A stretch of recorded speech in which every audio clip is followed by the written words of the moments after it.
KBS 1라디오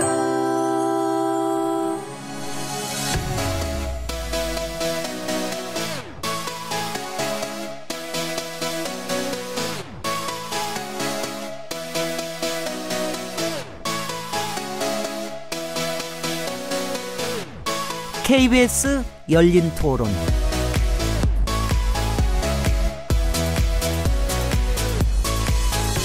안녕하세요. 묻는다, 듣는다, 통한다. KBS 열린 토론 진행자 시민 김진애입니다.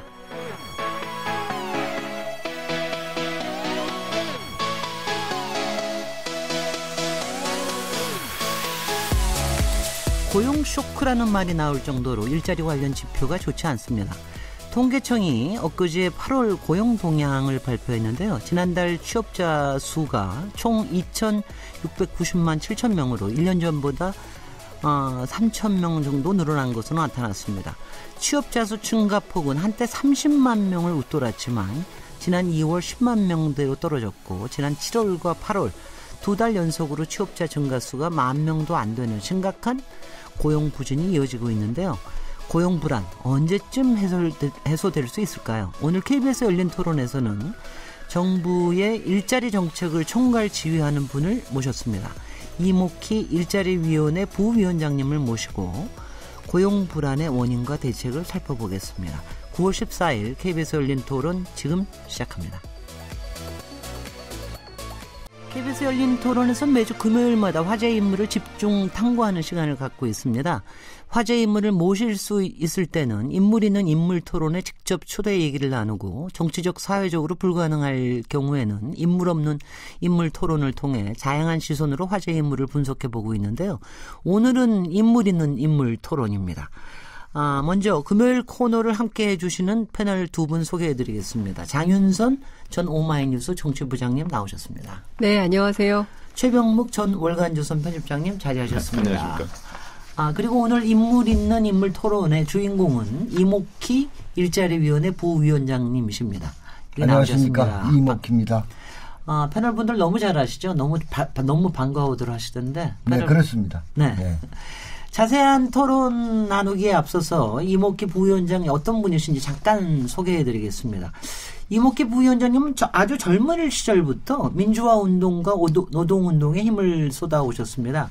대학 졸업 직후에 섬유노조에 가입해서 활동했고 이후에 한국노동연구소 소장을 맡는 등 노동 현장과 이론을 겸비한 노동 전문가로 유명한데요. 김대중 전 대통령의 새천년 민주당 총재였던 시절에 노동특보로 활동했고 참여정부에서 노동개혁 타스크포스 자문위원을 역임하시기도 했습니다. 17대 그리고 19대 국회의원으로 활동하셨고요. 새정치민주연합과 더불어민주당에서 정책위 의장을 지내셨습니다. 그리고 올해 4월 2일 대통령 직속 일자리위원회 부위원장으로 임명된 이후에 아주 정말 활발한 활동을 이어가시고 있습니다. 저희가 잠깐 좀 부위원장님 이력을 소개했는데 마음에 드십니까? 혹시 모자란 데 없습니까? 아니 너무 자세히 해 주셨습니다. 너무 자세히 안 하면 어디를 빼시고 싶은가요? 아니요, 그렇지 않습니다. 네, 앞으로 100분 동안 아주 깊이 있고 의미 있는 말씀 많이 해주시길 부탁드립니다. KBS 열린 토론은 팟캐스트로 들으실 수 있고요. 매일 0시 5분에 재방송됩니다. 잘 들어주시기 바랍니다. 이제 본격적인 토론 나누겠습니다. 사실 오늘 인터뷰에 응해주신다고 그래서 제가 참 담이 세시다라는 거 하고 그다음에 또 한 가지는 문재인 정부가 급하긴 급했구나 뭐 이렇게 생각도 좀 했습니다. 워낙 일자리 때문에 굉장히 많이들 이제 지금 공격을 받고 있으니까 국민들께 이제 얘기하시는 이런 기회가 훨씬 더 많아지신 것 같아요. 그래서 그런 게 굉장히 좋아 보이는데 사실은 조금 더 진작부터 이런 정책에 대해서 더 설명을 했어야 되는 게 아니었는지 저는 그것부터 먼저 좀 여쭙고 싶습니다. 우선은 제가 담이 큰 건 아니고 어떤 상황이든 정부는 국민들께서 궁금해하시면 열심히 말씀드려야 한다 이렇게 생각을 합니다. 네. 그리고 이 말씀드리는 기회 같은 건 저는 언론 요청이 있을 때는 항상 네. 제가 현재 있는 상황들을 진솔하게 보고를 드렸고 네. 그리고 어떻게 하겠다는 말씀도 계속 드려왔습니다. 네. 지금 뭐 당장 지금 일자리에 관련된 고용 쇼크가 상당히 좀 힘들지 않습니까? 그런데 이제 이런 배경에 대해서 이렇게 고용 지표가 악화된 데에 대해서 여러 분분한 해석들이 있습니다. 그 이런 악화의 원인과 책임을 어떻게 보고 계시는지 일자리위원회 부위원장님으로서. 예. 우선 현재의 고용 부진 상황에 대해서 이걸 걱정하는 국민 여러분께 죄송하다는 말씀을 드립니다. 제가 지금 요거는 조금 약간 시간을 두고 말씀을 드려야 될 것 같은데 네. 여기에는 정부가 관리할 수 없거나 관리하는데 한계가 있는 이런 요인들이 있고요. 정부가 좀 더 잘했으면 좋아졌을 이런 요인들이 있습니다. 네. 첫 번째 조건은 이 정부가 항상 하는 말인데 두 번째 드리는 말씀은 우리 정부가 잘 하지 않는 말입니다. 우선 객관적 조건을 보면 첫 번째 노동인구가 계속해서 줄고 있습니다. 그렇습니다. 그다음에 베이비 부모 세대의 아들, 딸인 에코 세대가 17년, 18년, 19년, 20년 대거 노동시장에 들어오고 있습니다. 네. 이분들이 일자리를 많이 찾고 있습니다. 두 번째는 공장들이 자동화, 대형화 계속해서 급속도로 되고 있습니다. 그리고 10억 원의 재화나 용역을 생산했을 때 취업자 수가 너는 취업 유발 개수가 빠른 속도로 감소하고 있습니다. 그렇습니다. 그리고 세 번째로는 자동차, 조선산업의 구조조정을 들 수 있고요. 일부 산업업종의 경기 하강을 들 수가 있습니다. 이 요인은 아까 말씀드린 것처럼 정부가 관리하기 불가능하거나 혹은 관리하더라도 일정한 한계가 있는 것입니다. 여기까지는 정부가 보통 하는 이야기인데 정부가 하지 않는 얘기를 좀 해보겠습니다. 네네. 예, 이런 보고를 제가 받을 때 제가 얼마 전에 기재부로부터 이런 뭐 장관들 많이 있는 자리에서 보고를 받았을 때 그런 얘기를 했습니다. 그러면 기재부는 정부는 잘못한 게 없는 것이냐. 이런 보고를 계속해서 해오고 안 이거 뭐 어떻게 된 거냐 이게. 이런 문제 제기를 했습니다. 제가 보기에 정부가 일정하게 책임을 져야 하는 요인들이 있습니다. 제가 4월 4일부터 일을 했는데요. 물론 그동안에 일자리 로드맵 만들고 국정운영 체계를 일자리 중심으로 만들고 공공부문 일자리 늘리고 이런 건 해왔습니다만 2018년 예산에 재정 일자리, 재정을 투입해서 청년이나 노인이나 신중년, 여성, 장애인 이런 일자리를 만드는 것 말고 민간 부문의 일자리 창출의 동력을 만들어줄 수 있는 정책, 예산이 수반된 그런 것이 없습니다. 네. 그러니까 다시 말씀드리면 민간 부문에서 일자리가 많이 늘기 어려운 조건을 갖고 있다는 뜻입니다. 네. 그런데 이거는 그러니까 작년 같은 경우는 예산 반영하기엔 너무 시간이 작았죠. 3달밖에 안 됐으니까. 그러나 5월에 추경을 했습니다.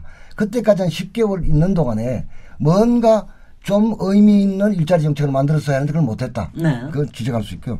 두 번째는 최저임금이나 근로시간 단축을 할 때 정부의 사전 준비가 부족했고 네. 사후 대응이 미흡했다. 네. 이걸 전 지적합니다. 네. 최저임금 인상, 근로시간 단축의 방향은 당연히 옳습니다만 이러지 않겠습니까?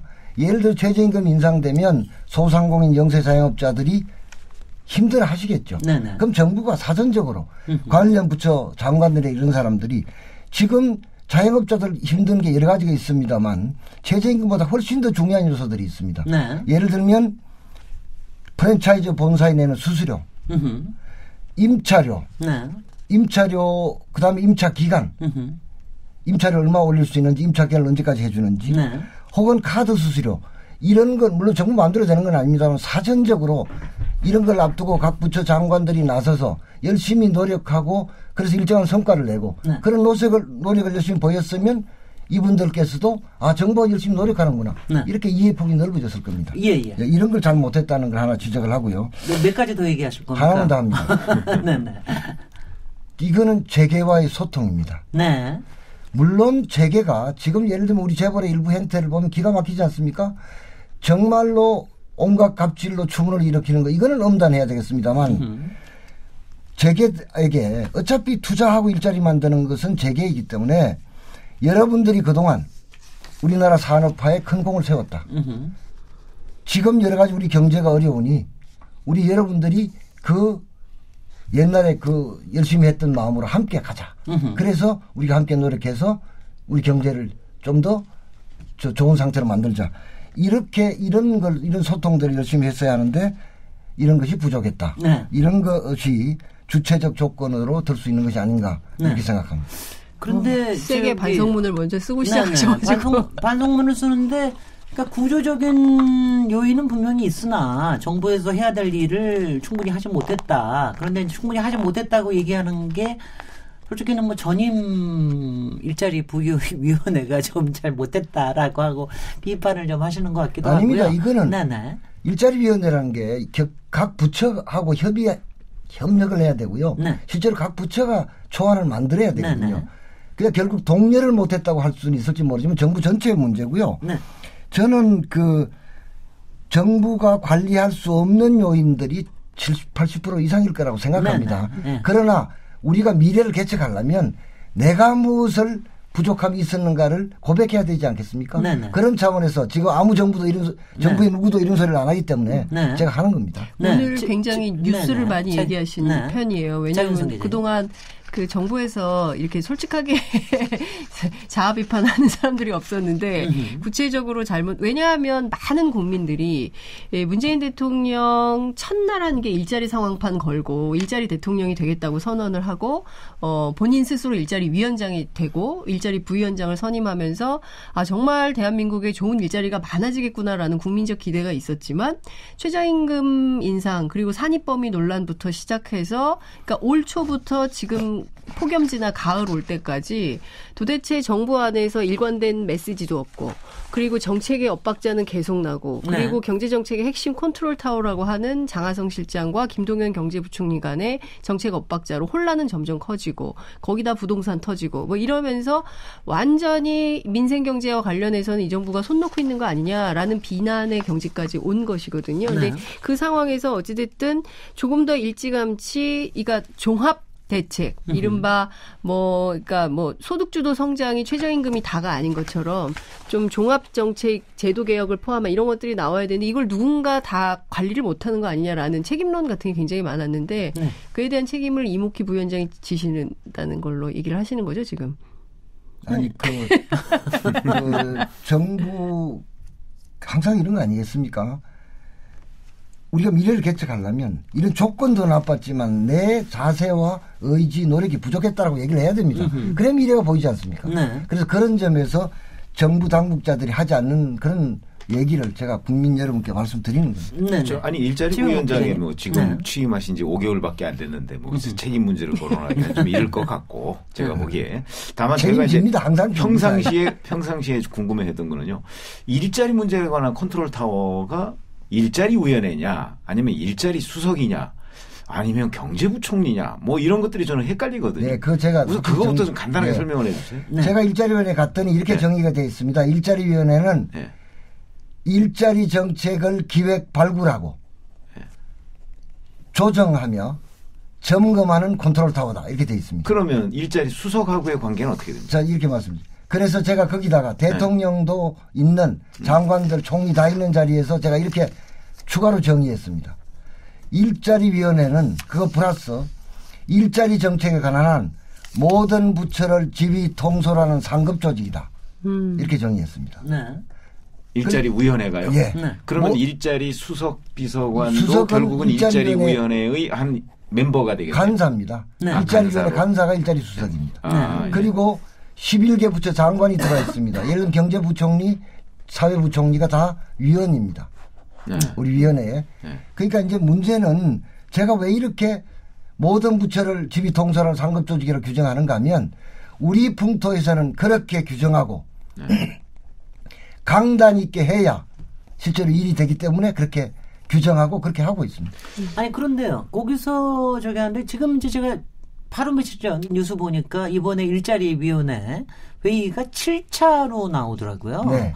근데 벌써 1년하고도 한 4개월 3개월 됐는데 7차 정도의 회의밖에 없었냐. 네. 그러니까 이게 솔직히는 별로 이렇게 위의의식이 없었던 게 아닌가. 뭐 이런 생각이 좀 들었고요. 또 하나가 이제 그 일자리위원회 안에서도 아무래도 이제 위원장께서야 워낙 중요하다고 생각하시니까 대통령께서 직접 맡으셨겠으나 평소에 사실 이걸 굴러가게 만드는 조정 역할은 부위원장의 역할이 아닌가. 요거 두 개 좀 질문 좀 드려보겠습니다. 네. 우선 위기의식이 없지 않았느냐. 저는 뭐 일정 부분은 옳으신 말씀이라고 생각합니다. 네. 전적으로 그렇다는 건 아니고요. 제가 처음에 일자리위원회 가서 전체 앞에서 이것도 물론 뭐 정부 부처 장관들 다 있는 데서 한 소리입니다. 내가 와보니 이게 세 가지가 없다. 이 위원회에. 절박함이 없다. 네. 장관부터 국업공무원까지. 네네. 창의성이 없다. 과감함이 없다. 그래서 이게 잘 안 된 거다. 그거는 그 위원회만이 아니라 다 그런 것 같은데. 근데 이거는 워낙 우리가 정말로 네네. 이제 정말 우리 집중해야 되는 핵심 과제지 않습니까? 뭐 그런 점도 있었겠고 또 예를 들면 일자리위원회를 매달 한 번씩 하는 게 반드시 옳으냐? 네. 예, 그건 아니라고 생각합니다. 지금 제가 와서 4번의 이제 일자리위원회를 하게 되고 10월 하순까지 대략 민간 부문만 50만 개 4년 동안 이런 일자리 정책을 발표를 하지 않습니까? 네.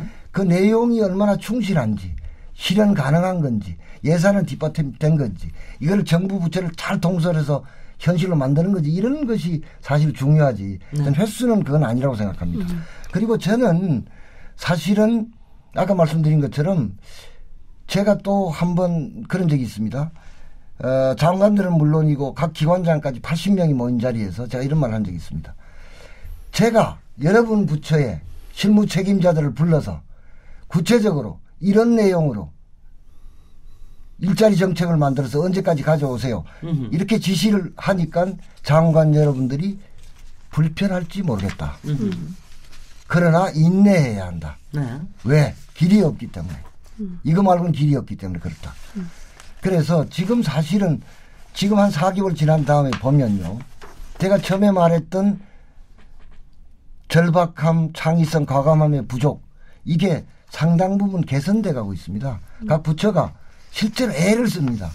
그리고 노력하는 것들이 눈에 보입니다. 그래서 저는 이런 점이 앞으로 우리가 일자리 정책을 만들고 집행해 가는 데서 긍정적으로 작용되지 않을까 이렇게 생각합니다.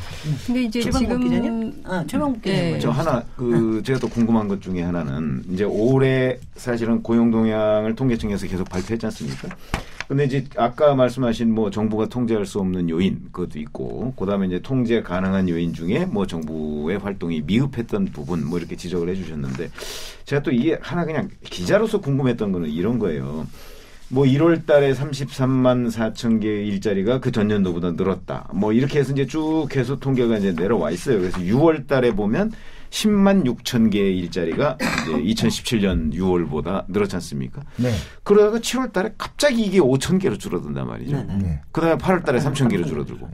그러면 지금 얘기하는 뭐 인구 감소나 이런 요소라는 잣대를 들이댄다면 인구 감소라는 게 뭐 갑자기 한 달 만에 그 확 줄고 뭐 이런 건 아니지 않습니까? 그러니까 그건 이제 서서히 영향을 끼칠 것이고. 근데 6월 달과 7월 달 차이가 이렇게 갑자기 무슨 전력처럼 주저앉게 된 이유는 혹시 일자리위원회에서는 어떻게 분석을 하고 계십니까? 그거는 그전년도에 그러니까 예를 들면 2017년 7월에 네. 16년 7월에 비해서 얼마나 늘었는가와 함께 봐야 될 겁니다. 그렇죠. 그 숫자를 함께 네. 봐야 되는 것은 네. 기본이고요. 네. 저는 여러 가지 요인이 있습니다만 근본적으로는 예컨대 40대 일자리가 많이 줄거든요. 네. 취업자 수가. 구조조정이 클라이막스에 이런 그러니까 실업자가 가장 많이 늘어난 상태가 지금 닥치고 있다고 생각합니다. 조선과 자동차가. 잠깐만 제가 중간에 말씀드리면 2017년에 6월 달과 7월 달 통계를 보면요. 2017년 6월 달은 30만 1,000개. 7월 달은 31만 3천 개. 별 차이가 없습니다. 네. 그러니까 그런데도 불구하고 금년 6월과 7월은 이렇게 어마어마한 차이가 난 게 아니 혹시 제가 뭐 이걸 어떻게 뭐 비판적으로 보려는 게 아니고 이렇게 차이 나는 이유가 혹시 그 어떤 경제학적으로 또는 설명이 되느냐 그게 좀 궁금해서 말씀을 드립니다. 물론 통계로 나타나는 현상을 다 네. 설명할 길은 없습니다. 이건 사실은 뭐 조사의 한계도 있고요. 통계 자료의 한계도 있기 때문에 다 설명할 수는 없습니다만 제가 보기에는 제가 무엇을 감추거나 그런 생각이 전혀 없는 사람입니다. 제가 뭐 그럴 이유가 없고요, 제가. 그런데 제일 큰 요인은, 기본적인 요인은 구조조정, 예를 들면 구조조정이 되더라도 그 현실화될 때 네. 예를 들면 구조조정이 막바지 이르러서 이제 예를 들면 실업자가 최고로 많이 는다든지. 그렇겠죠. 예를 들면 한국 GM 군산공장에 일하는 노동자가 2,000명입니다. 협력업체 11,000명. 사실은 노동자는 13,000명인데 이 13,000명만 영향을 받는 게 아니라 그 사람들로부터 그렇죠. 그 사람들이 가는 식당, 술집, 옷가게 뭐 모든 데서 다 고용에 영향을 미치거든요. 이게 그러니까 예를 들면 2,000명이 딱 일을 그만뒀다고 당장 실업자가 확 느는 게 아니라 이게 자꾸 여파가 번지면서 자꾸 늘게 되거든요. 이런 것이 그게 아주 집약돼서 나타난 게 이런 7, 8월이다. 그러면 6월, 7월 사이에 그런 것들이 있었던 모양이죠. 제가 뭐 경제 문제에 대해서 잘 그전에도 사실은 10만 명이라는 숫자는 국민들께서 수용하기 어려운 숫자 아니겠습니까? 그렇죠. 그런데 그러니까 예를 들면 이거를 10만 명인데 3천 명이다 이렇게 엄청난 것 같은데 20만 명에서 10만 명이다 그러면 사람들이 덜 엄청나다고 생각할지 모르겠는데 사실은 똑같은 거거든요. 그렇죠. 그렇게 보면 지금 뭐 다른 요인도 있겠습니다만 기본적으로는 구조조정이 그 막바지에 이른 그런 결과로서 나타나는 것을 기본적으로 봐야 하는 거 아닌가 이렇게 생각합니다. 근데 저는 그러니까 지금 말씀하신 대로 어쨌든 이게 경제 흐름도 그렇고요. 일자리도 그렇고요. 그러니까 흐름을 타고 가는 측면이 있기 때문에 이렇게 무자르듯이 딱 잘라가지고 요때만 왜 그런가라고 볼 수도 있겠지만 꼭 그렇지 않은 면이 있다고 좀 생각이 좀 되는데 저는 좀 정부의 예측이 말이죠. 그러니까 초반에 부위원장 맡으셨을 때 그 봄 지나 여름 그리고 가을이 되면 상황이 좋아질 거라고 예측을 하신 적이 있었거든요. 하반기. 예, 하반기에는 좋아질 거다라고 예측을 하셨는데 지금 나오는 전망치로 보면 9월에는 더 나빠질 거다라는 전망들이 있는 거거든요. 그러니까 7월, 8월 특히 이제 9월에 추석이 있기 때문에 더 일자리가 없어져서 경우에 따라서는 그 이제 소득 하위 20% 이하의 일자리들은 더 나빠질 거다라는 전망이 나오는데 정부의 예측이 틀린 거. 이거는 좀 왜 그런 것인지. 그러니까 쭉 흐름을 따라가면서 지표를 보실 텐데 예측과 다르게 통계가 나오는 이유는 어디에 있다고 봐야 될까요? 그 전망이랑 이런 거 아니겠습니까? 기본적으로 경기 지표, 산업 지표, 그 전망 이런 걸 보는 것이고 그다음에 정부가 어떤 정책을 폈을 때 그것이 시기를 갖고 나타나잖아요. 그걸 예측하는 거잖아요. 우리가 편 이 정책이 대략 2, 4분기, 3, 4분기에 어느 정도 영향을 줄 것이다. 이런 걸 예측하는 게 현실대로 안 된 것이죠. 그러니까 그거는 왜 정확하게 못 맞췄느냐. 그러면 뭐 죄송합니다. 이렇게 말씀드려야 되는데 사실 이걸 정확하게 맞춘다는 건 매우 어려운 일입니다. 아니 그런데요. 여기서 저도 좀 비판의 가설을 해보자면 사실은 국민들이 조금 더 이런 상황에 좀 놀라게 된 것이 물론 이제 각기 개인 생활에서 겪는 경제적인 고통도 있지만 이 자료들이 발표되고 난 다음에 정부에서 보이는 태도. 그러니까 대통령도 너무 놀라신 거로 보이고 그다음에 김동연 부총리도 상당히 문제로 보이고 특히 이제 요것뿐만이 아니라 이 고용에 관련된 지표뿐만이 아니라 당시에 이제 분배 지수에 관련된 뭐 소득 불평등에 관련된 통계가 발표되고 그랬을 때도 그게 악화된 것에 대해서 굉장히 일단은 이제 너무 크게 놀라시는 게 딱 보이거든요. 물론 이제 그 이유는 알겠습니다. 지금 문재인 정부가 지향하는 바와 너무 다른 지표들이 나오기 때문에 그런데 조금 이런 거예요. 국민 입장에서는 그래도 정부 같으면 그렇게 크게는 아니더라도 되게 큰 추세에 대해서는 그래도 어느 정도는 좀 예측을 하고 그거에 대해서 우리를 안심을 좀 시켜야 되는데 왜 그런 게 안 될까? 그거에 대해서도 사실은 좀 저희한테 대한 국민에 대한 충격 지수도 상당히 올라간 것 같습니다. 근데 그렇게 예측이 안 됩니까? 여러 사람이 여러 얘기를 했잖아요. 예를 들면 장하성 우리 정책실장이 연말에 고용이 개선된다 이런 얘기했다고 뭐 말이 있지 않습니까? 제가 한 얘기는 이런 거였습니다. 하반기 4, 4분기에는 고용 사정이 다소 개선될 것으로 보입니다. 내년에 가면 사정이 좀 더 좋아질 것이고 2, 4분기부터는 정부 정책의 효과가 실제로 현실로 일정 부분 나타날 것으로 생각합니다.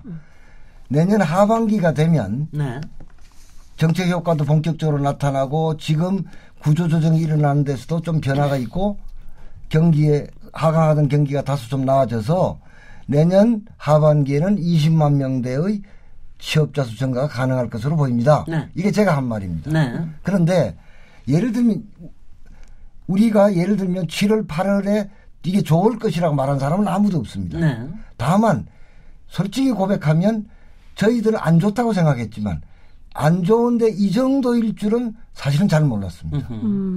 그거는 뭐 솔직하게 그게 뭐 이런 것을 무슨 부족함이 있었다면 뭐 그건 저희들이 인정할 수밖에 없습니다. 네. 최영욱 기자님. 네. 근데 이제 그 지금 말씀하신 내용 중에 저희가 또 이제 궁금한 게 있어요. 사실은 이제 최저임금 문제 가지고서 지금 뭐 장하성 실장과 김동연 부총리가 계속 엇박자가 나는 거는 뭐 이미 신문이나 방송에서 다 보도가 된 바 있고. 자, 그러면 이 최저임금의 급격한 인상이라고 하는 것이 과연 이 고용 동향에 영향을 미쳤겠느냐, 안 미쳤겠느냐. 미쳤다면 뭐 얼마나 심각하게 미쳤겠느냐. 이렇게 원인 분석을 하는 것이 이제 굉장히 중요한 것이 왜 그러냐면 이 고용 사정이 계속해서 악화되면 최저임금의 급격한 인상 이런 문제도 결국 속도 조절을 해야 되는 것 아니냐. 이제 이런 대안이 나오게 돼 있잖아요. 그런데 당장 김동연 경제부총리 같은 경우는 속도 조절론을 얘기하고 있단 말이죠. 물론 장하성 실장은 그렇지 않고. 그런 점에서 본다면 일자리 위원회에서는 그러면 최저임금이 이 고용 쇼크에 미친 영향이 뭐 없다고 할 수는 없겠지만 심각하다, 뭐 심각하지 않다 이런 쪽에서 어느 쪽 입장을 취하고 계십니까? 이 문제에 대한 제 입장은 이렇습니다. 최저임금 인상이 장기적이고 구조적으로 저임금 일자리에 영향을 미쳤다는 실정적인 조사 연구 보고는 세계 어디에도 없습니다. 네. OECD 아이로 다 그렇습니다. 그러나 현실적으로 보면 단기적이고 마찰적으로는 저임금 일자리에 영향을 줄 수 있다. 그리고 일정 부분 줬을 것이다. 이렇게 봅니다. 그래서 최저임금 인상에 대해서 저는 이렇게 생각합니다. 자, 최저임금을 인상하면 우선 중소기업, 소상공인, 자영업자들, 영세자영업자들이 어렵잖아요. 그러니까 정부 일자리 안정자금도 대주고 사회보험료도 지원해 주지 않습니까? 최저임금 인상의 방향은 앞으로 어떻게 될 거냐. 저는 일자리 안정자금, 사회보험료 지원 이런 것처럼 정부가 이분들에게 해줄 수 있는 지원을 포함해서 중소기업, 소상공인, 영세, 자영업자들이 감내할 수 있는 범위 내에서 이루어지는 것이 온당하다. 이렇게 생각합니다. 네. 근데 지금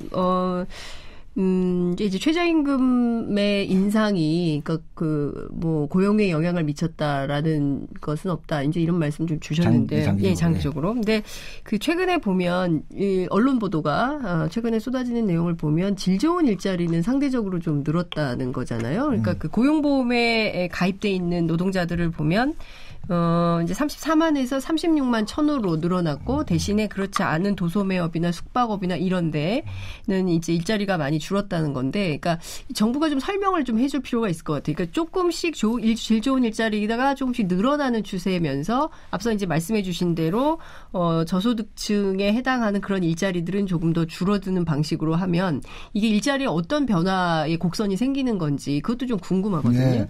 우선은 사실은 저희들은 이렇게 생각합니다. 이 고용 상황을 볼 때 모든 지표를 함께 봐야 합니다. 그런데 국민들께 정부가 이걸 종합적으로 봐주시는 게 옳습니다라고 그렇게 소리를 빌 수가 없습니다. 국민들이 보시는 게 그 현실이고요. 저희는 종합적으로 봐야 될 권리가 책임이 없습니다. 국민들은. 그러니까 이제 사실은 고용의 질적으로 좀 좋아진 면들이 있죠. 예를 들면은 근로자 중에 임금 근로자와 비임금 근로자를 나누면 임금 근로자의 비중이 지난 7월에 74.6%로 사상 최대를 기록했습니다. 임금 근로자가 높아진다는 건 좋은 거 아니겠습니까? 상용직이 꾸준히 늘고 있습니다. 임시 일용직은 줄고 있지만 30만 명 이상씩 늘고 있습니다. 또 자영업자도 보면 고용은 없는 자영업자는 줄고 있는데 고용은 있는 자영업자는 늘고 있습니다. 그러니까 이게 최저임금이 반드시 그러니까 물론 영향을 미쳤겠지만 심대한 영향을 미쳤다 보기 어려운 요소입니다. 고용은 있는 자영업자는 늘고 있으니까요.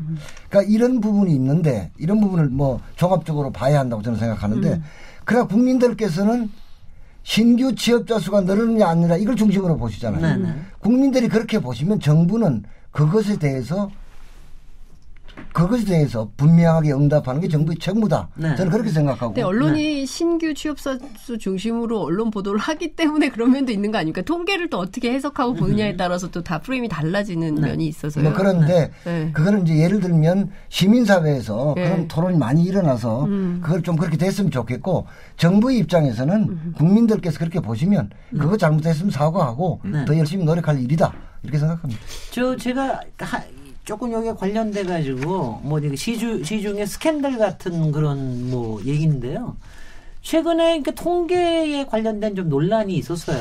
그러니까 말이야 통계가 계속해서 저소득층 가구 뭐 소득 분배 지표도 나빠지고 그리고 뭐 일자리에 관련된 통계도 별로 그렇게 좋지 않고 그래서 통계청장이 바뀐 거 아니냐.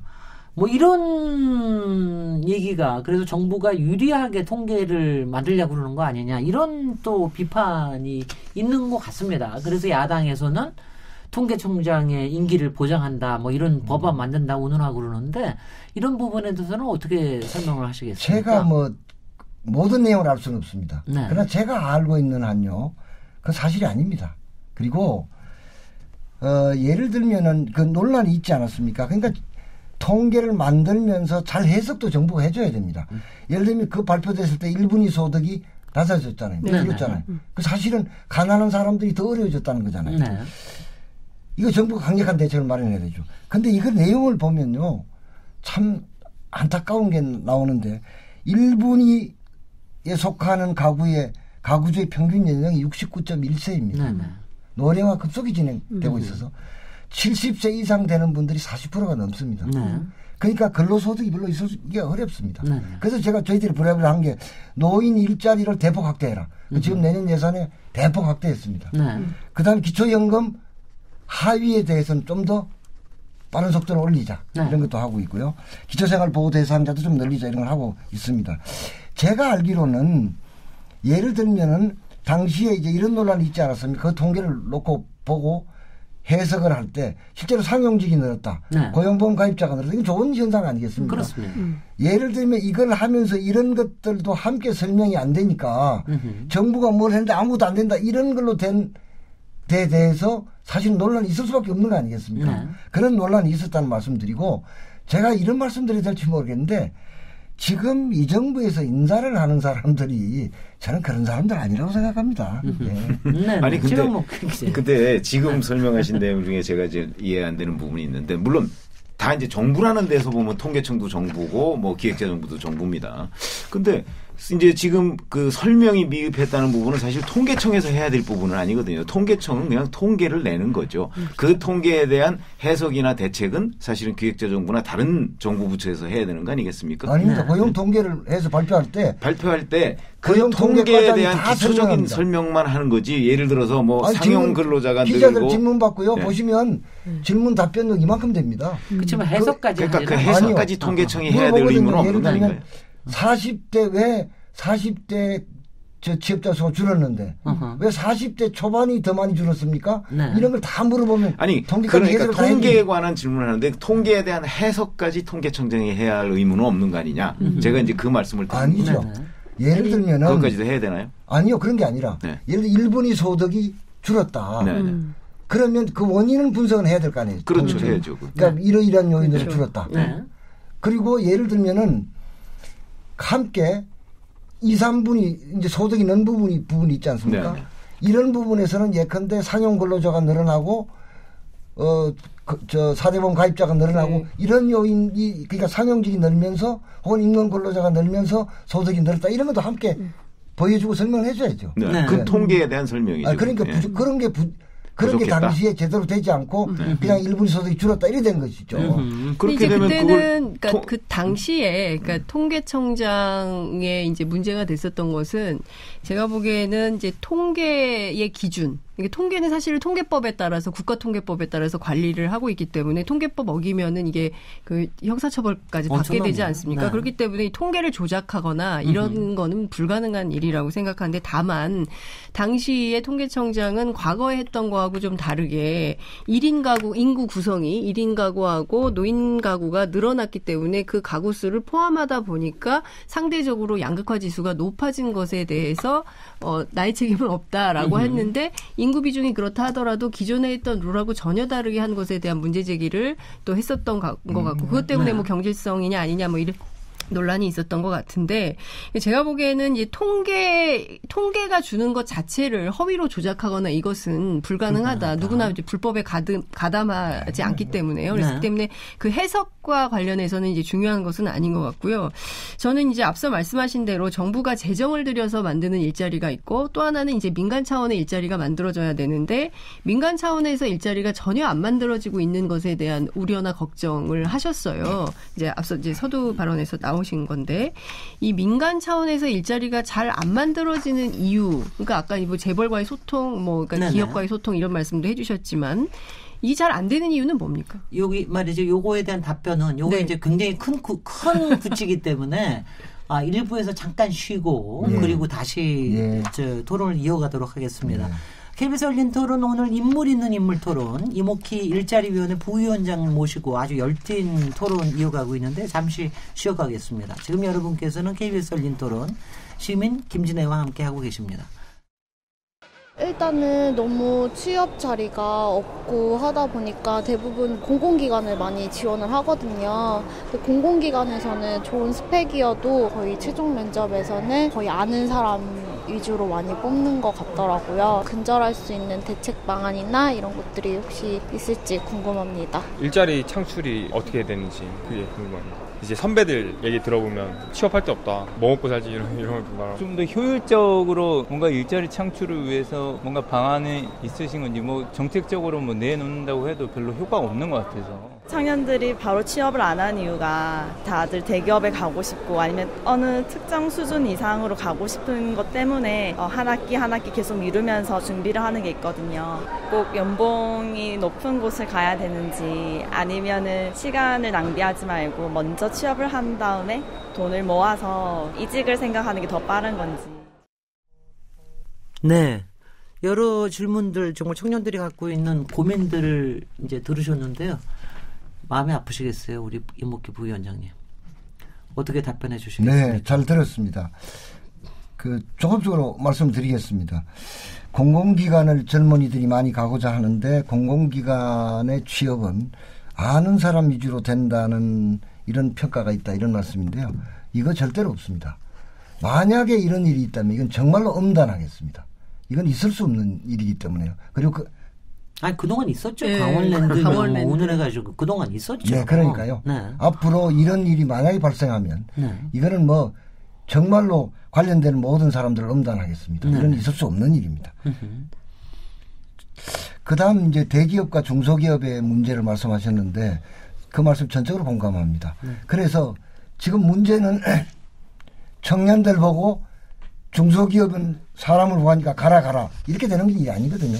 중소기업이 임금을 올리고 근로조건을 개선해 줘야 합니다. 이걸로 정부가 두 가지 갈래로 일을 하고 있습니다. 하나는 지금 예를 들면 중소기업에 취업하거나 하는 경우에 정부가 장려금을 주는 제도가 있죠. 기업에게도 주고 근로자에게도 줍니다. 근데 이것만 갖고는 안 되기 때문에 여러 가지 우리 중소기업에 정부가 기업의 발전을 지원해서 지불 능력을 늘려갈 수 있는 이런 것들을 하고 있습니다. 6차 일자리위원회에서 뿌리 산업에 대한 획기적 지원 대책을 발표한 바가 있는데요. 예를 들면은 그것을 글로벌 산업으로 뿌리 산업 중에서 정말로 수출도 많이 하는 그런 기업들이 있습니다. 이렇게 글로벌 산업으로 기업으로 키워가는 노력을 정부가 지원하는 것도 있고요. 예를 들면 근로 조건, 작업 환경 개선에도 정부가 전적으로 돈을 투여해서 도와줍니다. 예를 들면 젊은이들이 임금도 임금이고 작업 환경이 나쁘면 그거 안 가려고 하거든요. 그 뿌리 산업 같은 거 예를 들면 환경이 안 좋습니다. 그것도 정부가 돈을 들여서 대대적으로 고쳐준다든지 이런 노력들을 하고 있습니다. 참 이 이런 격차가 이렇게 생긴 데 대해서 저도 기성세대 한 사람으로 정말 면목없는 일인데 어쨌든 이 격차를 좁혀보려고 정부가 할 수 있는 모든 노력을 다 기울이겠습니다. 네. 네. 저기 아까 지금 이제 청취자들 질문하고도 통하는 건데 또 공공의 일자리는 좀 늘어는 가는 것 같은데 사실 들어가기는 굉장히 힘들다. 뭐 이거에 대한 애로 좀 얘기하셨고 그런가 하면 상대적으로 민간에서 일자리들이 좀 많이 늘어나야 되는데 거기에서도 격차가 대기업과 중소기업 너무 격차가 심하다. 뭐 이런 이게 이제 사실 구조적인 문제인데요.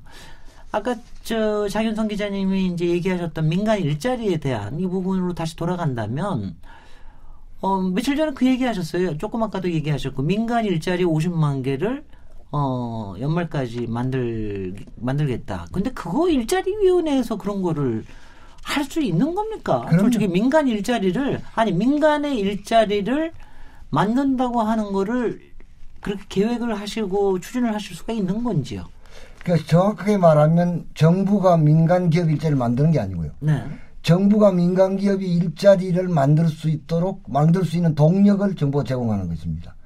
정부가 각종 지원과 혜택을 통해서 네. 그 기업이 일자리를 늘릴 수 있도록 토대를 만들어주는 작업을 하는 것이죠. 예를 들면은 소프트웨어 산업 같은데 인력이 정말 부족합니다. 기업을 채용할 사람이 없습니다. 그건 각 기업이 그 인력 양성 못 해줍니다. 그럼 정부가 그 인력을 양성해 주면 그 사람들은 양성되는 만큼 거의 취업이 되지 않겠습니까? 그러니까 주로 임금 보존을 통해서 이루어지는 겁니까? 일부에서만 합니다. 네네. 임금 보존을 통해서는 일부를 하는 거고 네. 각 기업과 산업에 힘을 키워주는 거죠. 네. 아니면 R&D 각 기업이 자기 돈으로 투자하기 힘들지 않습니까? R&D 투자를 정부가 도와준다든지. 그러니까 임금을 직접 주거나 이런 거는 특별한 경우를 제외하면 지양하고 있습니다. 그러니까 제가 그래서 민간기업 일자리라고 안 하고 민간기업에서 일자리를 창출할 수 있는 동력을 정부가 지원한다. 그 토대를 지원한다. 이렇게 말하고 있습니다. 네. 지금 말씀하신 내용을 제대로 실천하기 위한다면 뭐 R&D 문제나 뭐 이제 그런 거를 그렇다면 이건 굉장히 중장기적인 대책이 되어야 될 것 같은 생각이 드네요. 예를 들어서 우리가 뭐 임금 보전하고 이런 거는 사실은 대중요법식으로도 가능하지 않습니까? 근데 예를 들어서 뭐 그 어떤 뭐 기술 양성을 한다든가 기술자를 양성한다든가 아니면 R&D를 지원한다든가 하는 건 효과가 금방 나타나지도 않고 그다음에 기술자 양성이 뭐 그렇게 금방 이루어지는 것도 아니지 않습니까? 뭐 물론 한 두세 달 뭐 어떻게 기술 가르쳐서 금방 써먹을 수 있는 것도 아니고 굉장히 중장기적인 대책 같은데 그렇다면 뭐 일자리가 늘어난다는 예상을 뭐 내년 뭐 중반 하반 뭐 이렇게까지 하셨는데 지금 얘기하시는 물론 이제 다른 정책도 있겠지만 지금 얘기하시는 그런 것들은 효과가 적어도 몇 년 정도는 걸려서 나타나는 거 아닌가 이런 생각이 드는데요. 단기에 나타나는 효과도 있고요. 중기, 장기에 걸쳐서 효과가 나타날 수 있고요. 그 모든 정책마다. 그러니까 이거를 내년에 50만 개라는 소리가 아니라 2020년까지 4년간에 걸쳐서 50만 개 정도의 일자리가 민간 일자리가 만들어진다. 이런 2020년이면 2년이죠. 아니죠. 앞으로 4년입니다. 2022년. 네, 2022년까지. 네. 그러니까 4년간에 걸쳐서. 제가 잘 못 알아들었군요. 저는 올해 말까지인 줄 알고 깜짝 놀랐었거든요. 그건 불가능합니다. 글쎄 그래서 저희도 어떻게 민간 일자리를 그렇게 만들 수 있는가. 그리고 이제 뭐 기술자 양성 뭐 이런 것도 이게 뭐 1, 2년 사이에 해결될 문제는 아니거든요. 그래서 그런 것들은 조금 더 중장기적인 대책이 아닌가. 이렇게 이제 이해를 하고 계산을 제가 할 수는 없습니다만 4년에 50만 개인데 그럼 1년에 한 12만 개 되지 않겠습니까? 네.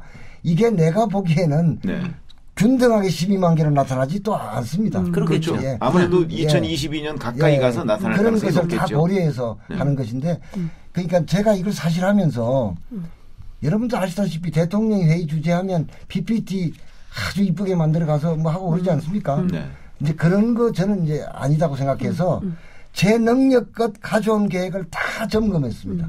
이게 허수인가 혹은 과장인가 왜곡인가. 근데 제 능력껏 검토해서 그걸 잘라내고 4년 동안에 50만 개 이렇게 점검을 했습니다. 물론 이건 또 뭐 제가 말한 것만큼 안 될지도 모르겠고요. 현실로서는 혹은 더 될지도 모르겠습니다. 그러나 어쨌든 대략적으로 허수가 아닌 수로 그 정도를 10월 말까지 마련한다. 네. 이렇게는 제가 말씀드릴 수 있습니다. 이제 제가 그 시장의 얘기를 좀 해드리고 싶은 생각이 좀 드는데요. 그러니까 일자리가 50만 개, 100만 개 뭐 이렇게 만들어지는 거 개수 뭐 정부는 이제 지표가 중요하기 때문에 개수를 얘기를 하지만 사실 우리 청년들이 노량진에서 컵밥 먹으면서 고시추이라는 얘기까지 하면서 하는 이유는 사실 안정적인 일자리를 구하기가 어렵기 때문에 그렇습니다. 그리고 사실은 대개의 그 블루오션이라고 하지만 소위 재벌 대기업에 들어가야만 일하는 것에 비해서 임금도 적당한 수준으로 받을 수 있고 그렇기 때문에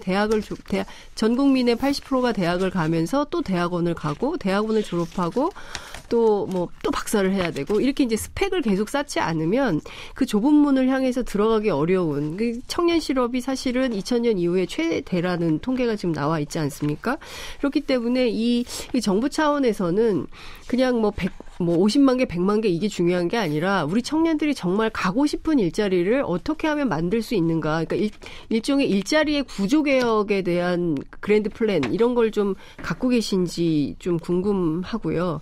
또 하나는 지금 그 실직 상태에 놓여 있는 사람들 있지 않습니까? 이제 실업자가 굉장히 많아졌는데요. 저희가 지금 나온 통계를 보면은 113만 3천 명이나 되는 실업자가 있는데 이 사람들이 재취업하기가 굉장히 어려워요. 그러니까 대한민국은 패자부활이 안 되는 겁니다. 그러니까 뭘 하다가 회사를 그만둘 수도 있고 그리고 또 사업을 했다가 망할 수도 있는데 이게 재도약이 안 되는 거예요. 그러니까 완전히 계속 나락의 길로 빚더미에 앉아가지고 그러니까 자살률이 높은 나라, 굉장히 부자 나라이긴 합니다만 자살률이 높은 굉장히 불행한 나라로 세계적으로 평가받고 있는 거 아닌가. 그리고 심지어 구직 단념자가 5만 1,000명이나 늘어났거든요. 그러니까 아예 취직할 생각을 못하는 사람들이 5만 1,000명이나 된다는 것이죠. 그러니까 이것은 정말 이게 100만 개, 50만 개 만드는 것보다 이게 사실은 이 일자리의 컨텐츠를 어떻게 바꾸려고 하는가. 저는 그런 접근도 일자리위원회에서 좀 해야 되지 않나 싶습니다.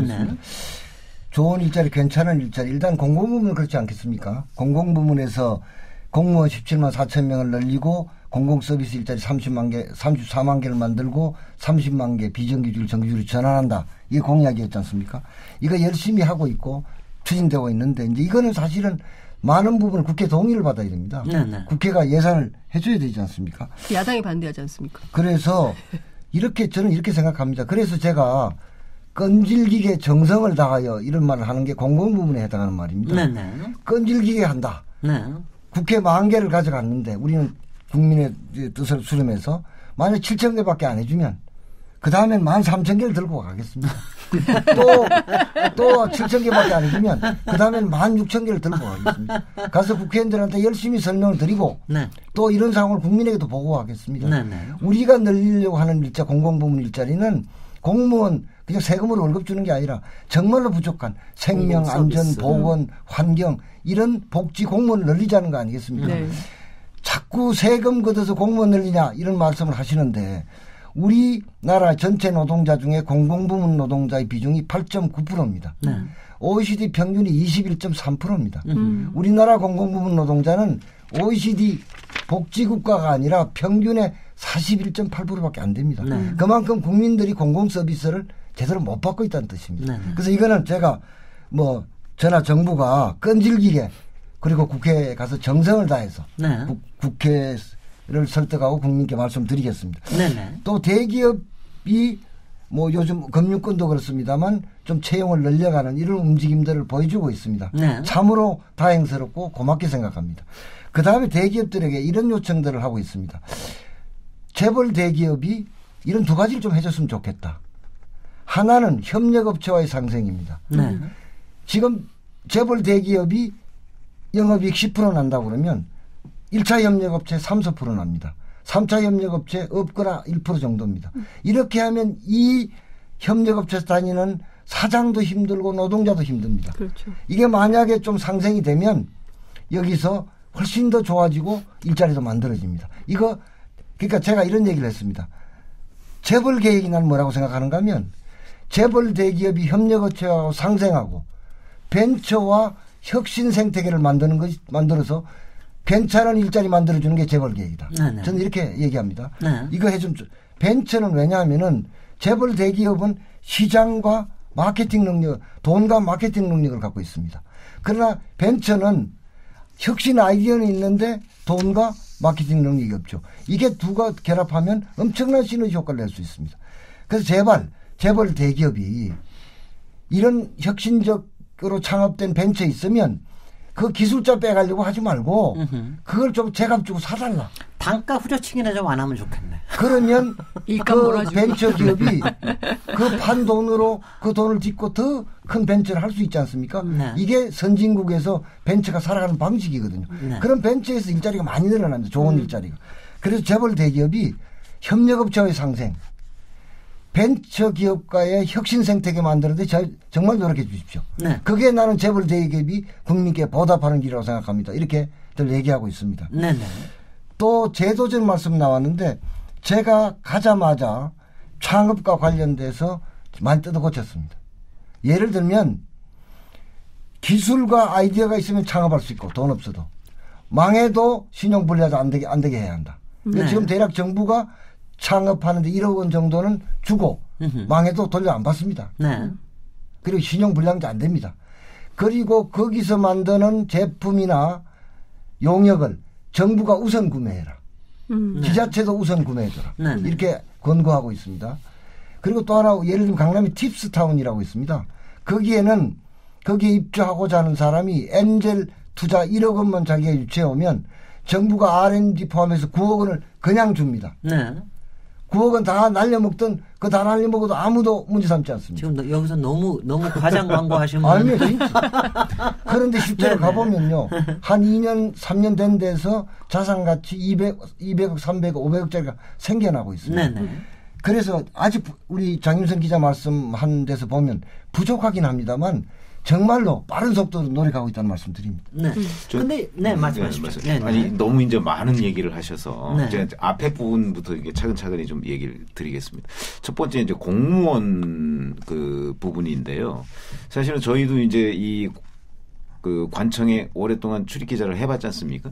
그러면 공무원들 중에 특히 상위 직급이 좀 너무 많은 것 아니냐 이런 느낌을 굉장히 많이 갖습니다. 그래서 상위 직급으로 갈수록 그 사실 뭐 솔직히 말해서 좀 편하지 않습니까? 뭐 여러 머리를 많이 써야 되는 부분은 있지만 편한데 상위 직급이 지나치게 많다 하는 점이 이제 공무원들이 문제고, 그다음에 또 공무원들 사이에 바쁜 사람만 바쁘고 바쁘지 않은 사람은 또 굉장히 한가합니다. 같은 부처인데도.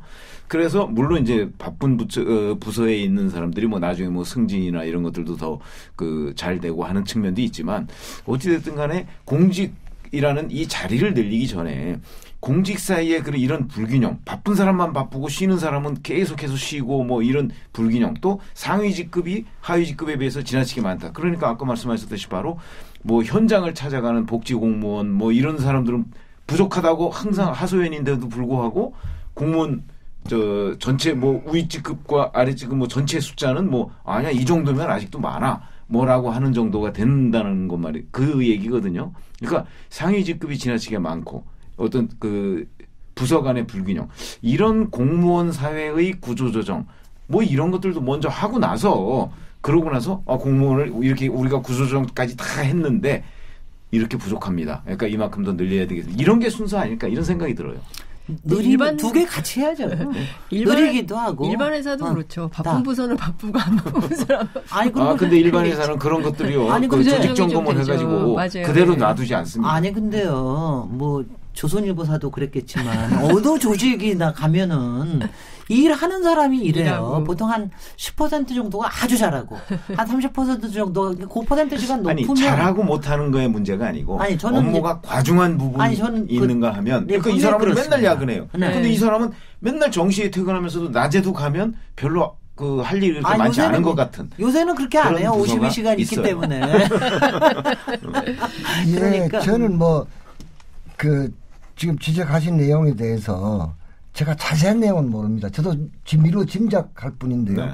뭐 이것도 제 소관이 아닙니다만 지금 주신 말씀은 관련 부처로 하여금 조직 진단을 좀 해보게. 그래서 개선 방안을 찾아보게. 제가 그렇게 얘기를 하고 그 결과가 정리되면 그걸 국민께 또 말씀드립니다. 네, 근데 일자리위원회에서 일종의 퍼포먼스 성능 평가까지 하신다고 그러시면 그거는 너무 과로하실 것 같은데요. 아니, 그러니까 제가 하는 게 아니라 아이디어로 행정안전부나 이런 데서 이런 말씀들이 있고 많고 요청들이 있으니 한번 제대로 검토를 해서 한번 해봐라.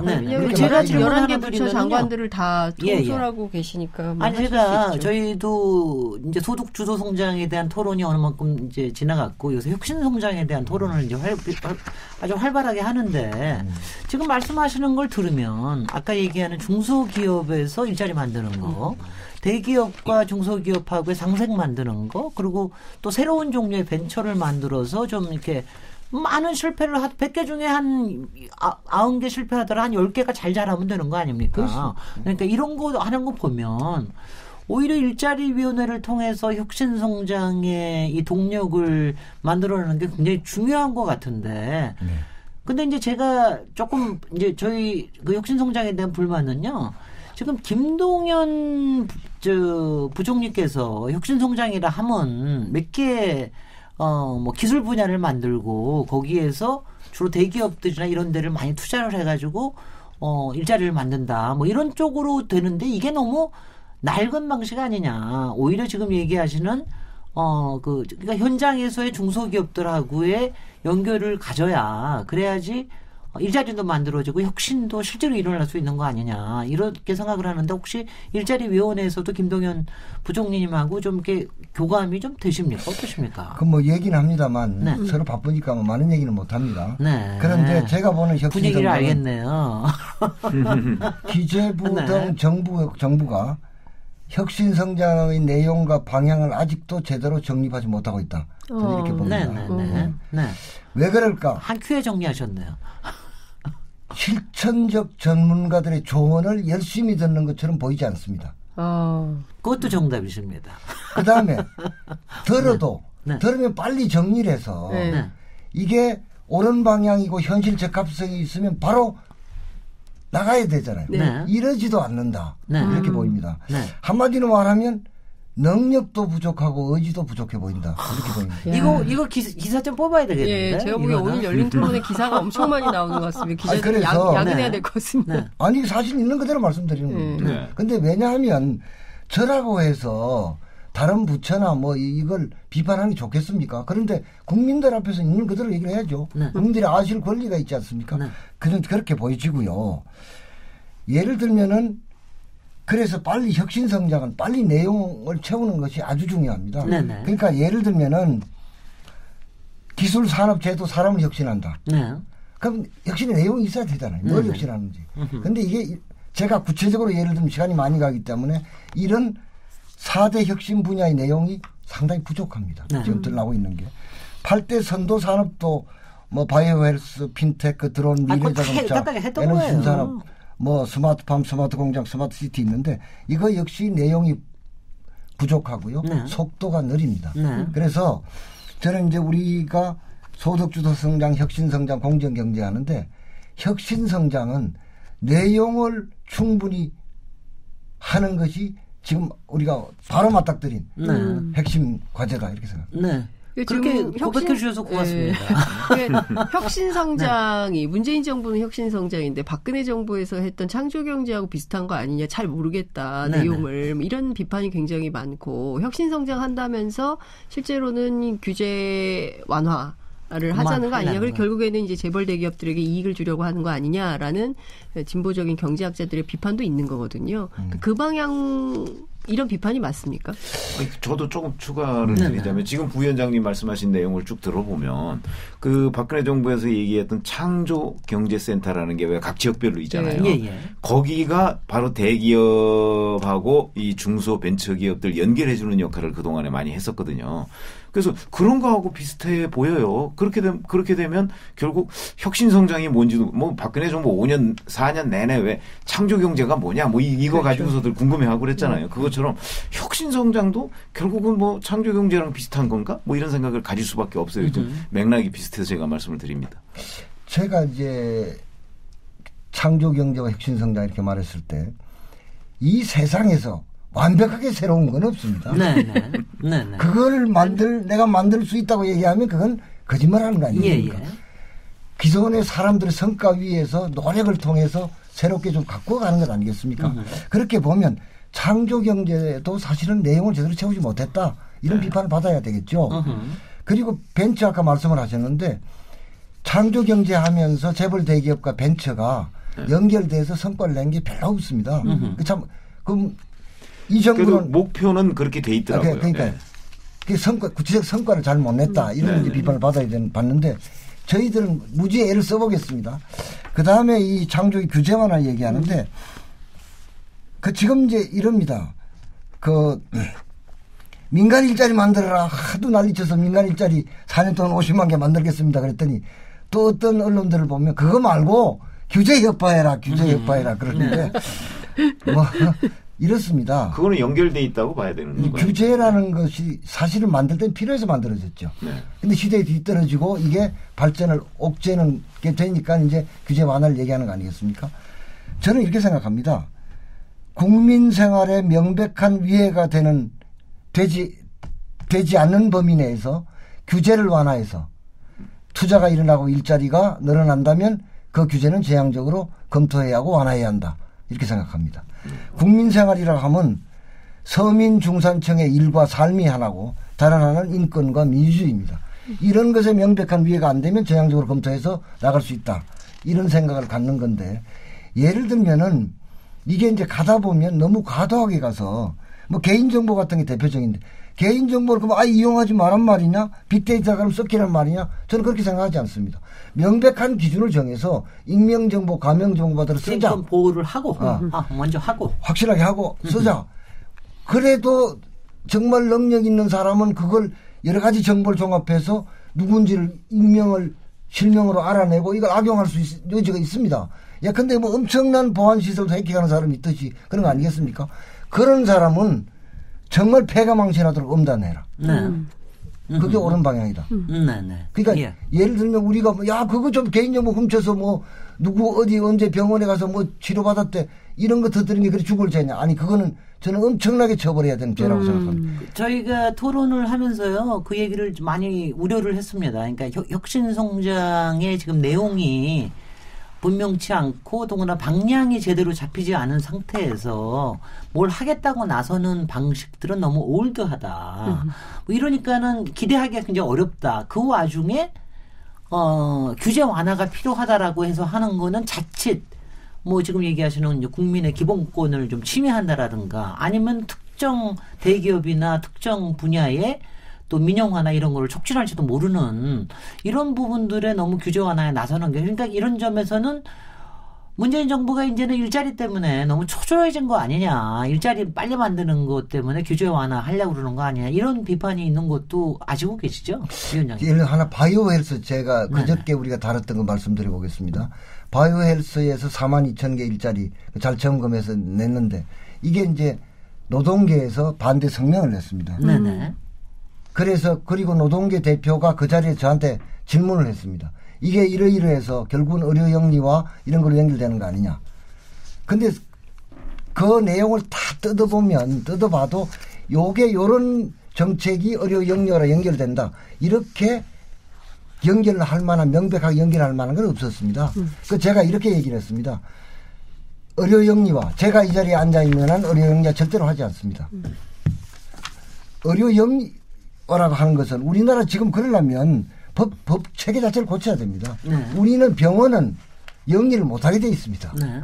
그러니까 그 법을 전체 고친다는 것은 엄청난 일이죠. 그러니까 예를 들면은 그런 원칙은 지키되 예를 들면 일자리가 투자가 일어나고 고용이 일어날 수 있는 것은 명백한 기준을 정해서 이용할 건 이용하게 하고 만약에 악용하는 사례가 있으면 엄단하고 이렇게 가야 되는 거 아닌가 이렇게 생각합니다. 그러니까 저는 지금 일자리가 제가 아까 이제 숫자보다 그리고 양적 확대보다 이제 질적 전환 뭐 이런 게 더 이제 중요한 거 아니냐 이런 질문을 좀 드렸었는데 그 연장선에서 사실 많은 사람들이 일자리에 대해서 박탈감을 갖는 이유는 대기업을 다니면 굉장히 이제 노동 환경이 좋거든요. 그리고 이제 조건도 좋고 휴가도 많고. 근데 이제 중소기업을 다니면 노동 조건이 굉장히 열악해요. 휴가도 없고 노동 시간도 길고 그리고 또 임금도 열악하고. 그래서 이제 그 일자리 부위원장 되신 다음에 민간 일자리 창출을 위해서 그 속도를 내기 위해서라면 틈날 때마다 기업 현장을 직접 한번 보시겠다고 하셨어요. 그래서 좀 현장에서 본 기업의 일자리 수준이 어떤지 그리고 이것을 좀 정부가 어떤 노력을 기울여서 어떻게 좀 바꿔야겠다라고 보셨는지 현장에서 직접 본 상황은 좀 어떤가요? 제가 보면은 그러니까 이른바 우리나라 이제 이게 누구의 탓을 말하기 전에 양극화가 심해지지 않았습니까? 네. 대기업과 중소기업, 정규직과 비정규직이 심해져 있는 거 이거를 정말 축소해 가는 것이 이거 정말로 노력해야 될 과제 아니겠습니까? 실제로 이제 중소기업 그 소기업 가보면 네. 사실은 지금 우리나라 그 젊은이들이 그 참 갈 마음이 안 날 것 같습니다. 제가 네. 가봐도. 네. 근데 이걸 어떻게 해결할 수 있냐. 우리는 이런 대만 경제와 한국 경제 확실히 다릅니다. 대만 경제는 독자 브랜드로 중소기업들이 제조를 하고 그 전통 영업을 하는 경쟁하죠. 경우가 많은데 네. 우리는 거의가 하청 계열화되어 있습니다. 그렇죠. 그러니까 재벌 대기업의 목을 메고 있는 겁니다. 이것이 어떻게 보면 참 안타까운 조건이긴 합니다만 이 협력업체의 처지를 개선할 수 있는 좋은 조건으로 바뀔 수도 있습니다. 네네. 재벌 대기업과 상생이 정말로 이루어지면 정말로 좋은 조건이 될 수 있습니다. 왜? 다양한 노력이 없어서 재벌 대기업과 상생만 해도 이익이 늘고 고용이 늘고 소득이 늘 수 있는 관계 아니겠습니까? 네네. 그런 점에서 저는 사실은 그렇게 해서 이제 우리 재벌 대기업들에게 정말 말씀드립니다. 그 대기업이 세계적인 기업이 된 과정에 어떻게 창업주의 공만 있겠습니까? 경영진의 노력, 노동자의 정말 노력이 있죠. 지역사회가 도와주지 않았습니까? 은행도 도와주고 국세청도 도와주고 정부가 도와줘서 오늘 세계적 인류기업이 됐잖아요. 그 세계적 대기업이 됐으면 저는 그분들이 우선 불의롭게 성금을 많이 내고 어디에 기부를 많이 하고 뭐 이런 것도 필요하겠으면 저 핵심적인 것은 협력업체의 상생입니다. 아니 그런데요. 근데 그 근데 이모기 위원장님 그 사람들의 선의에 기대할 수는 없죠. 모든 기업가들은 탐욕이 기본입니다. 그리고 저는 그 탐욕을 뭐 근본적으로 비판하고 싶은 생각도 없고요. 사람의 본성이니까는요. 그러니까 제가 이렇게 그런데 얘기를 그걸 합니다. 법으로 제도로 그렇게 하도록 만들어야 되는 거죠. 법으로 하는 것은 지금 공정거래위원회에서 하고 있는데요. 네네. 그 법 가지고는 제대로 된 상생 만들기 힘듭니다. 법대로 안 됩니다. 글쎄요. 아니 예를 들어서 그럼 좀 궁금한 거는 이제 대만 얘기를 하셨는데 대만이 중소기업이 강하다는 건 뭐 옛날부터 다 아는 얘기고 그런데 대만에 있는 중소기업이 강해지기까지 그 과정이 있을 거 아니겠습니까? 이제 그렇죠. 역사가 있을 텐데 그 역사를 보면 대만에서는 그러면 큰 기업과 중소기업 간의 그런 상생 협력 관계가 혹시 제도적으로 이루어진 건 없는 건지 아니면 지금 말씀하신 대로 대기업의 선의에 의해서 중소기업들이 그렇게 발전하게 된 것인지 혹시 이런 거는 뭐 연구한 자료 같은 것들이 있습니까? 있습니다. 예. 우리도 지금 이익공유제라든지요. 네. 여러 가지 제도 도입을 지금 일정 부분 도입된 것도 있고 네. 도입하려고 국회에 제출된 것도 있습니다. 네. 물론 지금 법 제도적으로 그게 대만을 모델로 한 건가요? 꼭 그렇지 않습니다. 네. 뭐 여러 유럽에도 그렇게 해서 있어요. 그런 이제 법 제도적으로 할 수 있는 부분이 있죠. 네. 근데 이제 예를 들면 법 제도로 다 할 수가 없고 또 예를 들면 법을 어기더라도 행정적으로 다 찾아낼 수도 없습니다. 사실은 다 찾아내기 어렵습니다. 네. 그런 것을 고려했을 때 제가 이런 얘기를 합니다. 재벌 대기업에도 애로사항이 있지 않겠습니까? 여러 가지 애로가 있겠죠. 여러분이 협력업체와 상생해서 일자리 만들면 여러분의 애로 법과 원칙이 허용하는 범위 내에서 해결하는데 노력하겠다. 법과 원칙을 벗어나는 애로가 많아가지고 저쪽에서 나면 법과 원칙을 벗어나는 범위에서 민원이 많은 거 아닌가. 이렇게 생각할지도 모르겠는데. 그러니까 지금 당장 삼성의 이재용 부회장이 피의자 아닙니까? 근데 이분이 어찌됐든 뭐 또 평양도 간다고 하고 이런 피고인이지 피고인. 피고인이죠. 그러니까 이제 지금 대법원 판결을 앞두고 있는 가운데 평양 또 가고 뭐 결국에 이제 가서 이제 경제 발전 논의를 하고 할 텐데요. 그러니까 지금 굉장히 일자리 부위원장으로서 재벌 대기업에 이렇게 부탁하고 청원하고 뭐 이렇게 좀 해주십사 당부하시는 것에 대해서 국민들이 보기에는 이런 건 좀 아니지 않냐. 그리고 이제 말씀하신 대로 대한민국의 기업이 하청 계열화되어 있기 때문에 대기업부터 저 밑에 하청업체, 중소 영세업체 같은 경우는 전부 이게 마치 무슨 신분제처럼 이렇게 서열화되어 있어요. 근데 이게 뭐 기업만 그런 게 아니라 우리나라 모든 분야가 뭐 그렇기 때문에 여기만 문제다 이렇게 할 수는 없겠지만 사실 정부가 할 수 있는 뭐 행정적으로 할 수 있는 것에 한계가 있다고 하면 야당을 설득해서 제도 개혁을 적극적으로 이끌어내는 게 그래서 그 제도 개혁을 통해서 강제할 수 있는 수단이 필요하다. 그러니까 재벌 대기업의 선의에 의해서 그분들이 이렇게 해주십사 하고 그분들이 할 때까지 기다리고 이렇게 할 수는 없다는 거죠. 그건 정권 초회만 잠깐 하고 말죠. 아니요, 저는 이렇게 봅니다. 물론 그것은 맞는 거고요. 지금 각종 지금 말씀하신 제도들이 많은 것들이 국회에 가 있습니다. 그래서 국회에서 열심히 야당과 대화도 하고 설득도 하려고 합니다. 근데 그게 쉽지가 않습니다. 왜냐하면 가치관이 다르지 않습니까? 왜 이걸 나눠야 되지? 왜 이걸 이렇게 해야 되지? 이런 질문이 끊임없이 제기되니까요. 그래서 열심히 이제 이익 공유제에 대해서 뭐 이익 공유제든 뭐 여러 가지 있습니다. 그런 노력을 한편 해야 되고 또 경제라는 것이 경제 심리라는 게 있지 않겠습니까?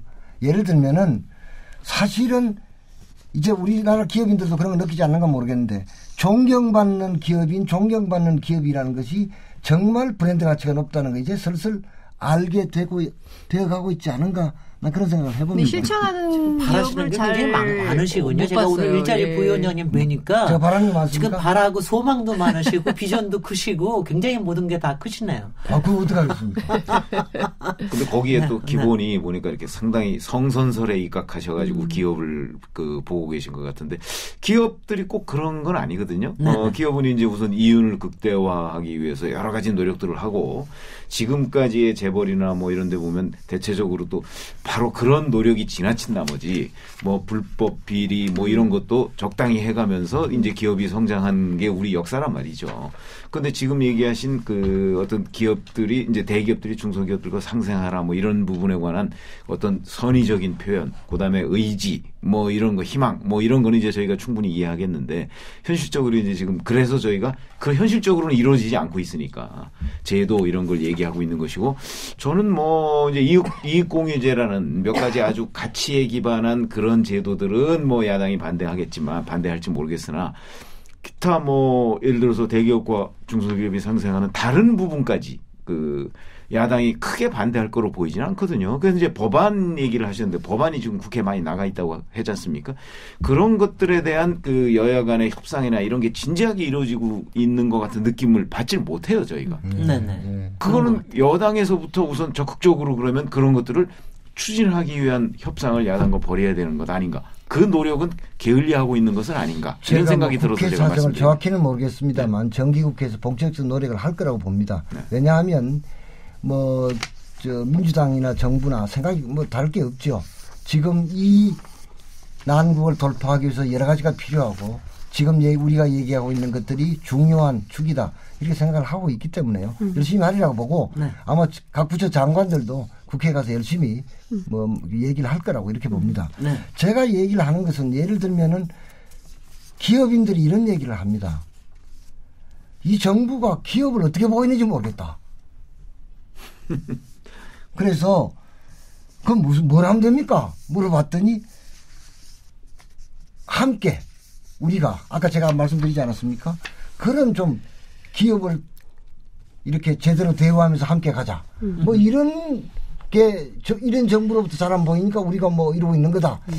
제가 속을 모르겠습니다. 그러나 그분들이 그렇게 말씀하니까 저는 그렇게 합시다. 그런 뜻입니다. 네, 저는 이런 생각입니다. 그러니까 이를테면 지금 대한민국의 소위 재벌 대기업이 보여줬던 것들, 최근에 이제 대한항공 갑질 파문에서 드러나 듯이 사실 불법을 자행하면서 키워오는 거거든요. 네. 그러니까 뭐 삼성도 마찬가지고 모든 재벌 뭐 적당이라고 말씀을 하셨지만 적당히가 아니라 경우에 따라서는 불법 탈법을 통해서 본인들의 이익을 위해서라면 그 탐욕을 쟁취하기 위해서 모든 법 제도를 무력화시키면서 자신들의 기업을 키워온 거거든요. 그러니까 그런 것에 대한 국민적 분노가 있는 겁니다. 그렇기 때문에 지난 2016년 촛불혁명 당시에 시민들이 재벌도 공범이다라는 얘기를 했었던 겁니다. 그러면 그 촛불의 힘에 의해서 탄생한 문재인 정부는 과거의 정권이 이른바 정경유착을 통해서 그런 재벌 대기업들의 불법과 탈법을 눈 감아주고 일정 정도 협력해왔던 관행을 끊고 완벽하게 새로운 그 정책으로 거듭나야 되는데 여전히 30대 재벌 대기업 883조 원이라는 어마어마한 사내유보금 쌓아놓고도 청년 실업이 이렇게 심각한데 청년 고용 확장 안 하고 있는 문제들이 있잖아요. 뭐 서서히 좋아지고 있다고 하지만 최근 드러난 지표를 보면 그렇게 확 좋아지지 않고 있어요. 많이 안 뽑습니다.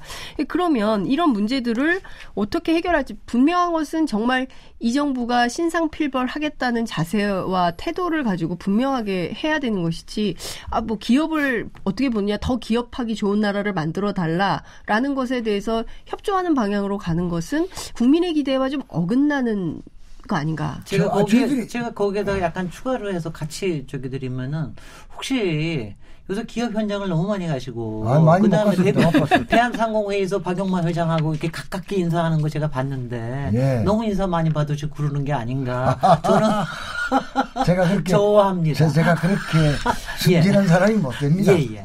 네. 이거는 분명합니다. 국민 정서에 반하는 재벌의 불법 탈법 절대로 용납할 수 없습니다. 그걸 어떻게 하겠습니까? 다만 예를 들면은 그것과 관계없는 사람들도 지금 얘기들 많이 하고 있습니다. 그러니까 자꾸 경제가 심리라고 하고 하니 우리가 소통을 좀 넓혀서 서로 좀 소통이 잘 되면 혹시 좀 더 적극적인 호응이 있을 수 있지 않겠는가. 네. 이런 것을 생각하고 기대하는 것이지. 예를 들면 예를 들면 제가 법을 직접 담당하고 집행하는 사람이 아니니까 그런데 한진 재벌 보면 기가 막히지 않습니까? 그러니까요. 저런 게 어떻게 이렇게 21세기 대명체제에 저런 일이 있습니까? 네. 그 구속영장이 싹 다 기각이 됐어요. 그런 잘못을 했음에도 불구하고 국민들은 그런 것에 대해서 굉장히 분노하는 거거든요. 말씀드리면 재벌 대기업의 불법 탈법 어떤 뭐가 있더라 절대로 용인하거나 그런 거 절대로 없다는 말씀드립니다. 다만 좀 소통을 강화해서 우리 이 어려움을 극복하는 데 작은 도움이라도 됐으면 한다 그런 뜻입니다. 예. 네. 여기까지 토론 잠깐 마무리하고요. 잠시 쉬었다가 인터뷰 이어가겠습니다. 지금 여러분께서는 KBS 열린 토론 시민 김진애와 함께하고 계십니다.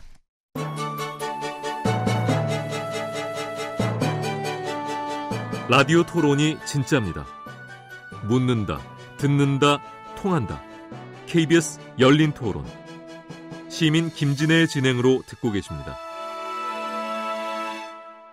KBS 열린 토론 오늘 인물 있는 인물 토론 이목희 일자리위원회 부위원장님 모시고 인터뷰하고 있습니다. 최병묵 기자님, 장윤선 기자님 두 분 패널과 함께 하고 있습니다. 우리 마지막 시간 얼마 안 남았으니까요. 조금 개인적인 질문도 좀 넣었으면 좋겠다 싶은데요. 제가 오늘 토론이 굉장히 인상적인 것이 일단은 소득 주도 성장, 또 일자리에서 출발해가지고 소득 주도 성장, 그 다음에 혁신 성장까지 얘기하시고, 그 다음에 공정경제의 틀까지도 제대로 만들어야 된다는 전체로 좀 이해를 하고요. 노동 문제와 노동 연구로 시작을 하셨으나 상당히 친기업화 되셨다.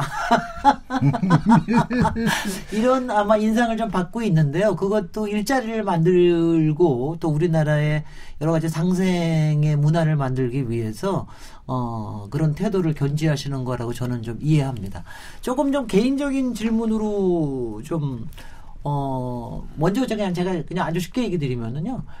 그러니까 이른바 조금 이제 저희가 안 보여드렸는데 좀 강골 같은 느낌이 있으시잖아요. 강골. 그 다음에 좀 야성이 강하고 또 노동하시고 이제 노동 문제 연구하시고 그래서 더 그러는데 상대적으로 상당히 좀 뭐라 그럴까? 유연해지셨다고 그럴까? 좀 유해지셨다고 그러는데 지금 이 모습이 지금 현재의 모습을 본인 스스로 어떻게 진단하고 계십니까? 고전 제가 한 말씀 하고 가겠습니다. 네네. 이제 혁신성장, 소득주도 성장, 공정경제. 네. 이 우리 정부가 이래야 한다. 그것만 말씀드리겠습니다. 혁신 성장은 내용을 충분하게 해야 하고 공정 경제는 방향을 재정립해서 가야 하며 소득 주도 성장은 더욱 강력하게 끈질기게 해야 된다. 그러나 슬기롭게 가야 한다. 이렇게 말씀드립니다. 좋습니다. 제가 그 말 많이 듣습니다. 까칠하다는 말도 듣고요. 강골이라는 말도 듣습니다. 제가 아마 지금 이제 각 부처들이 협력도 잘하고 뭐 하라면 열심히 해오고 하는 것이 제가 좀 강골의 덕을 본 게 아닌가 싶습니다. 사실은 부처 다 다르잖아요. 내가 뭐 자기 장관도 아니고 뭐도 아닌데 그런 건 덕을 본 것 같은데 그 부드러워졌다는 것은 뭐라고 할까요? 사람이 뭐 60 넘어서 그렇게 변하겠습니까? 쉽게 변하는 건 아닌데 좀 뭐라 그럴까 현실에서 벌어지는 일을 보면서 표현 방식이 좀 부드러워졌다? 뭐 이렇게 이런 거 아닌가? 저도 잘 모르겠습니다만 그렇게 생각합니다. 스스로 만족하세요? 그래서? 네, 뭐 좋습니다. 예, 최병목 기자님. 근데 저는 이제 이력을 제가 뭐 개인적으로 그 부위원장님을 잘 아는 게 아니기 때문에 이력을 보시면 이제 계속해서 그 노동 관련한 일만 해오셨단 말이죠. 자, 그런데 일자리위원회의 일이라는 것은 이제 노동자 쪽에서만 봐가지고는 일자리 문제가 풀리질 않을 것이다라는 생각이 들어요. 그러니까 이제 사용자 측면에서 좀 봐야 되고 양쪽을 균형 있게 봐야 일자리 문제가 해결되는 것 아닌가 싶은 생각이 드는데 지금 뭐 이제 앵커께서 말씀하시기는 이제 상당히 과거에 비해서 부드러워지셨다 그러는데 혹시 제가 이 기후가 되길 바라겠습니다만은 내가 너무 노동 친화적이기 때문에 이 양쪽 간의 균형을 못 맞추고 있고 이것이 일자리 문제를 해결하는데 약간의 장애 요소가 된다 이런 생각을 해보신 적은 없습니까? 저는 그러니까 평생의 젊은 날 노동운동을 해온 사람으로서 이런 생각을 갖습니다. 힘들고 어려운 노동자들에 대한 애정은 내가 정말 제대로 갖고 있는 사람이다. 이런 생각을 갖고 있습니다. 그러나 저는 기업 프렌들리도 노동 프렌들리도 아닙니다. 저는 투자 프렌들리, 일자리 프렌들리. 그리고 저는 이제 예를 들면 이런 말들을 하지 않습니까? 노동자들이 옛날에 모든 정부 부처가 친사용자니까 노동부만이라도 노동자 편을 들어야 되지 않습니까? 이런 말 할 때나 이렇게 얘기를 했습니다. 그 말 틀렸습니다. 고용노동부가 아니라 정부의 모든 부처는 노동자와 사용자 사이에 공정한 중재자여야 합니다. 그런데 그동안 대부분의 정부는 사용자 편이었습니다. 지금은 뭐냐? 사용자 편이었다가 중간으로 오고 있는 중이다. 저는 이렇게 봅니다. 이게 정확하게 말씀드리면 그렇습니다. 저는 사실은 제가 노동운동을 하고 노동자를 잘 알기 때문에 예를 들어서 노동자들이 제기하는 불만이나 항의를 수습하는 데도 제가 좀 더 잘할 수 있는 측면이 있다고 생각합니다. 예를 들면은 제가 구체적인 말씀은 안 드리겠습니다만 노동계가 일자리 창출과 관련해서도 항의하고 그런 문제들을 제가 좀 설득하고 납득시키는데 좀 낫지 않을까 이런 생각을 하고요. 아까 말씀드린 것처럼 저는 이제 투자 프렌들리, 일자리 프렌들리. 네. 비정규직 얘기를 좀 여쭙고 싶습니다. 그러니까 같은 노동을 하는데 동일 노동 동일 임금이 안 되고 있고요. 그리고 고용 보장이 안 되기 때문에 굉장히 불안한 노동이 이어지고 있습니다. 그러니까 위험의 외주화. 그러니까 얼마 전에 삼성 공장에서 화재가 났는데 이것도 다 하청업체 직원들이 그런 불행을 당한 거 아니겠습니까? 네. 그러니까 위험하고 더럽고 귀찮고 하기 싫은 거는 전부 비정규직 혹은 또 저임금 노동자들에게 전락되는 문제. 저는 평생 노동운동을 해오셨기 때문에 그리고 힘들고 어려운 노동자들에 대한 마음은 누구보다 내가 제일 잘한다 이런 말씀을 하셨기 때문에 자 그러면 이게 힘들고 어려운 처지에 있는 이 비정규직 노동의 문제를 우리 정부는 그럼 어떻게 해결하려고 하느냐? 네. 네. 이제 비정규직 문제가 서구 유럽을 보면 자발적 비정규직이 많습니다. 자기 스스로 나는 하루에 4시간만 일하고 4시간은 내 발전을 쓰겠다. 이런데 우리는 강요된 비정규직이 대부분입니다. 네. 그게 심각한 문제가 있고 또 비정규직이 유럽 선진국처럼 임금을 예를 들면 10% 더 준다든지 네. 이렇게 되면 사실 문제가 별로 없는데 실제로 반 주지 않습니까? 네. 이런 상황이 이제 온 것이고 이게 98년 IMF 이후로 엄청나게 확대돼서 심각한 사회적 문제가 되고 있습니다. 그러니까 예를 들면은 우리 노동시장 개혁의 핵심 과제가 비정규직의 정규직화 또는 그렇게 안 된다면 비정규직에 대한 차별을 축소해서 점차적으로 해소해 간다. 이게 노동시장 개혁의 핵심적인 방향이어야 합니다. 그러니까 이걸 이제 민간 기업에는 뭐 법을 만드는데요. 이제 내가 현재 있는 비정규직은 법이 만들어진 지 10여 년 됐습니다. 이 여야가 그 협상을 통해서 좀 더 타이트하게 비정규직법을 만들 필요가 있다. 이렇게 생각합니다. 비정규직법을 좀 더 비정규직을 쓰는 걸 까다롭게 하도록 만들 필요가 있다. 그럼 뭐 야당의 동의를 얻어야 됩니다만 있고 민간 기업은 그 법을 통해서 이루어질 텐데 정부 부문은 정부가 의지로 삼으면 됩니다.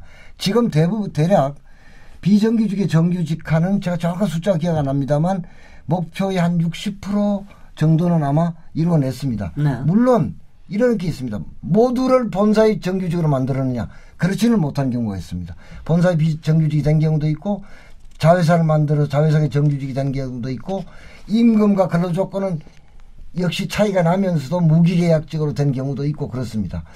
이걸 한꺼번에 임금, 근로조건, 복지가 똑같은 정규직으로 할 수 있으면 좋은데 현실적인 처지와 조건이 그렇지 못합니다.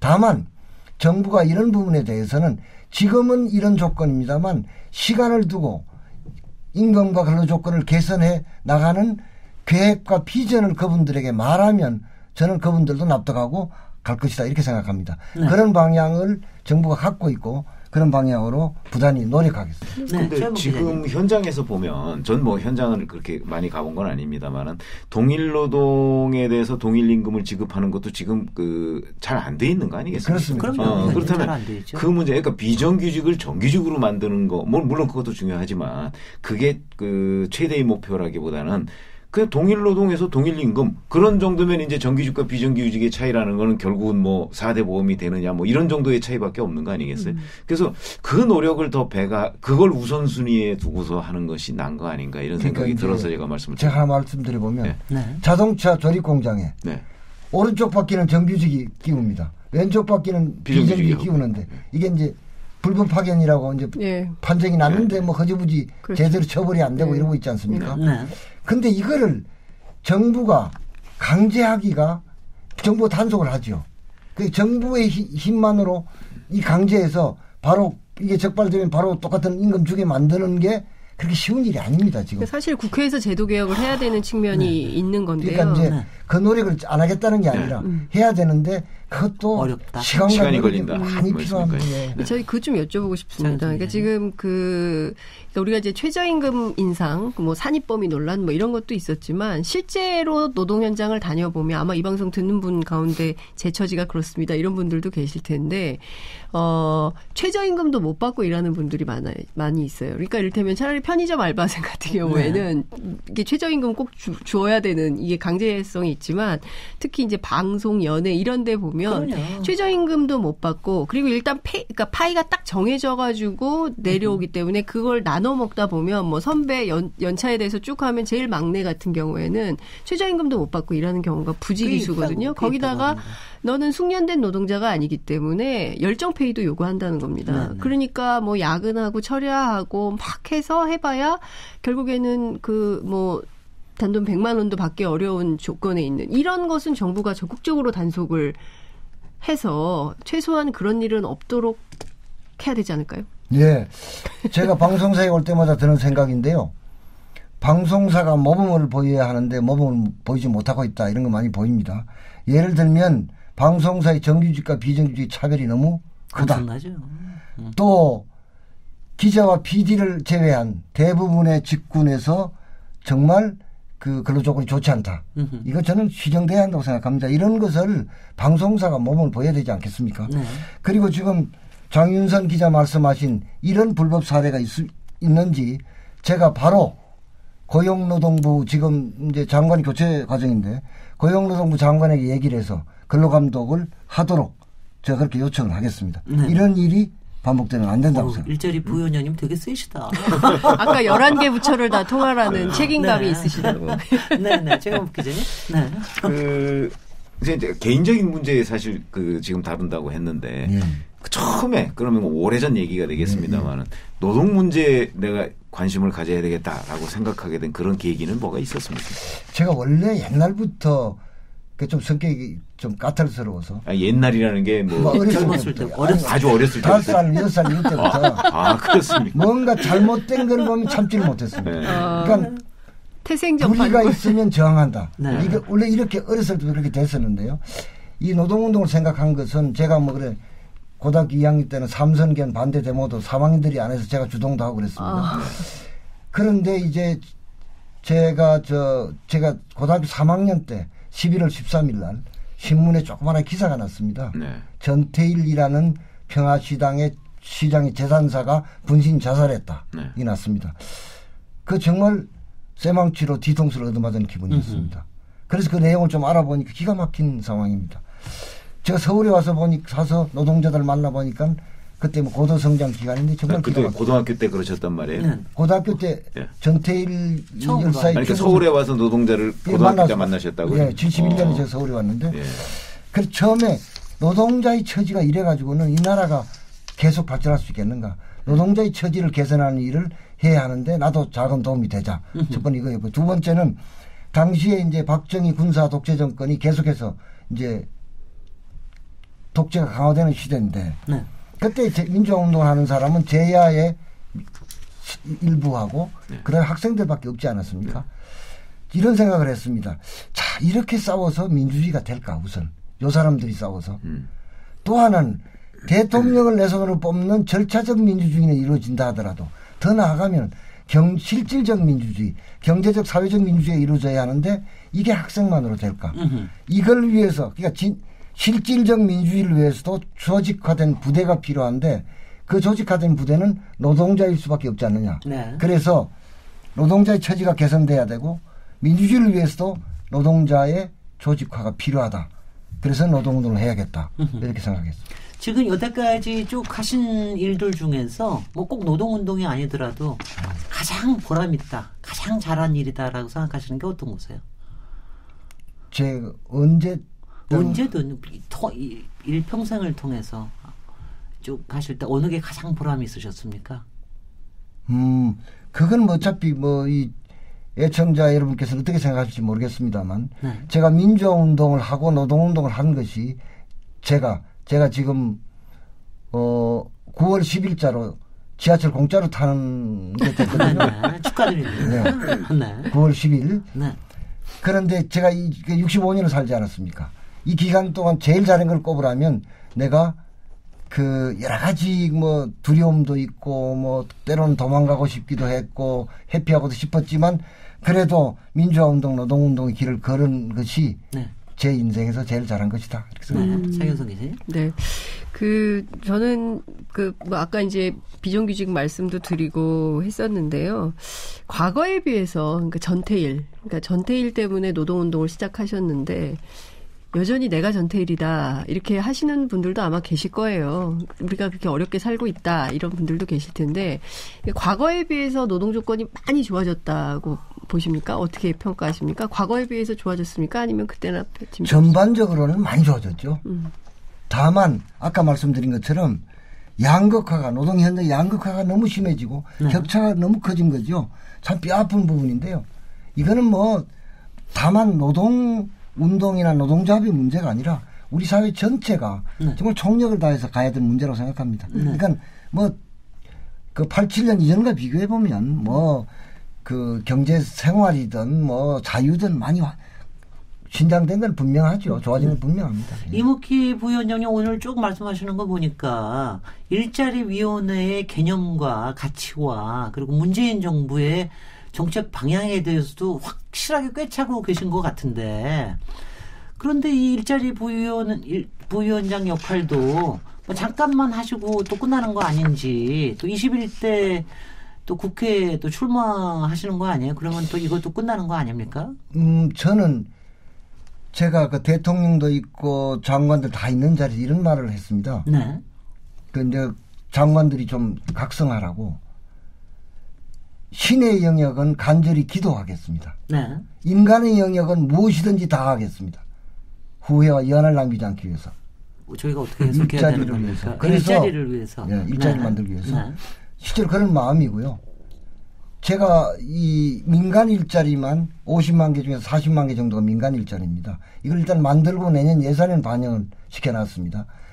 그러니까 제가 보기에는 내년 하반기가 되면 국민들께서 이해하실 수 있는 수준의 일자리가 늘어나죠. 네. 그러면 제가 해야 될 역할에 1차적 역할은 다 한 것이 아닐까. 그리고 그런 추세가 계속되도록 하면 되는 거 아닌가 이렇게 생각하지. 지금 다른 생각은 그래서 어쨌든 간에 국민들께서 이해하고 수용해 주실 수 있는 성과를 내는 것만 머리에 들어있지 다른 생각은 없습니다. 그 성과가 나면은 그 다음에 더 큰 꿈을 꾸시겠다는 그런 거로 저희는 해석을 하겠습니다. 네. 간단한 근데 제가 질문으로. 과문합니다만은 네. 일자리 부위원장이 임기가 있습니까?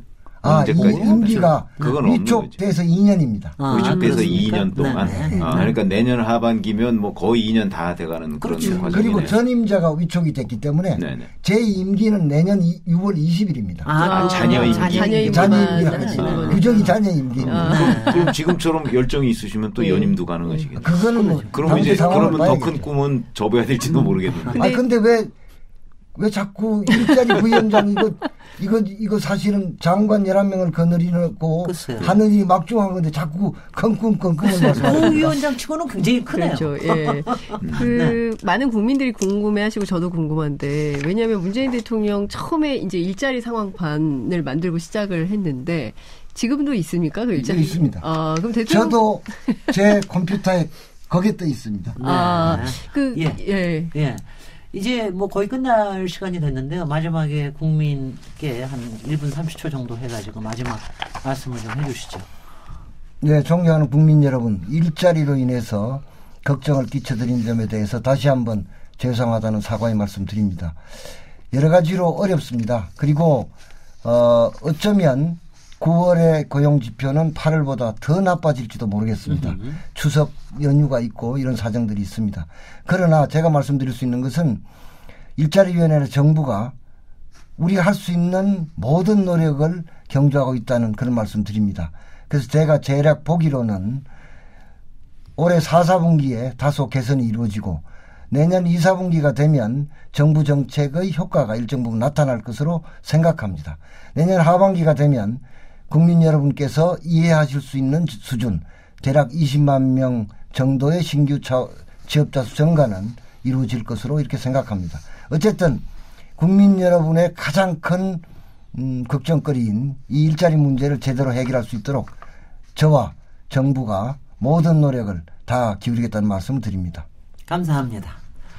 오늘 KBS 열린 토론, 인물 있는 인물 토론, 이목희 일자리위원회 부위원장님 모셨었습니다. 정말 어려운 걸음에 그다음에 아주 통찰력 있는 말씀해 주셔서 감사합니다. 오늘 수고해 주신 장윤선 기자님, 최경목 기자님 두 분 패널께도 감사드립니다.